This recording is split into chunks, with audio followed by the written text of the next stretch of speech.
ఆంధ్రప్రదేశ్లో స్థానిక సంస్థల ఎన్నికల నిర్వహణకు రాష్ట్ర ఎన్నికల సంఘం వేగంగా అడుగులు వేస్తుంది. అయితే ఈ స్థానిక ఎన్నికల సన్నాహాలకు సంబంధించి కీలక వివరాలు ఇప్పుడు బయటకు వచ్చాయి. తాజాగా అందిన సమాచారం మేరకు ఈ ఏడాది సెప్టెంబర్ నెలలో ఎన్నికల నోటిఫికేషన్ విడుదలయ్యే అవకాశం ఉంది.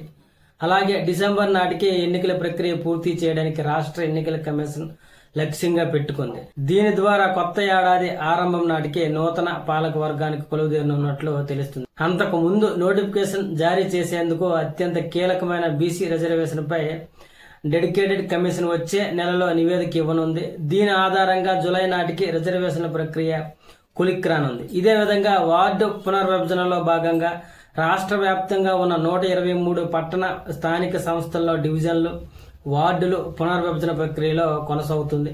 ఇది జూన్ 26 నాటికి పూర్తి కావాలి. ఇప్పటికే 13,291 పంచాయతీల్లో ఓటర్ల జాబితా ప్రచురణ పూర్తయింది. తాజా నివేదిక ప్రకారం రాష్ట్ర వ్యాప్తంగా సుమారు 1.36 లక్షల పోలింగ్ కేంద్రాలు ఏర్పాటు చేయాలని అధికారులు నిర్ణయించారు. ఎన్నికల నిర్వహణపై పంచాయతీరాజ్, పురపాలక, బీసీ సంక్షేమ శాఖతో ఎన్నిక కమిషన్ వరుస సమావేశాలు నిర్వహించాయి. కోర్టు కేసులు ఉన్న 56 పంచాయతీలు మినహా మిగిలిన చోట్ల నిర్వహణ సన్నద్ధంగా ఉంది. అయితే రాష్ట్రంలో ప్రభుత్వం ఏర్పడిన తర్వాత మొదటి కూటమి ఎన్నికలు కావడంతో అటు రాజకీయ వర్గాలలోనూ ఇటు ప్రజల్లోనూ ఈ ఎన్నికలపై భారీగా అంచనాలు నెలకొన్నాయి. ఇప్పుడు పారదర్శకమైన వాతావరణంలో ఎన్నికలు నిర్వహించేందుకు ఈసీ అన్ని జాగ్రత్తలు తీసుకుంటుంది.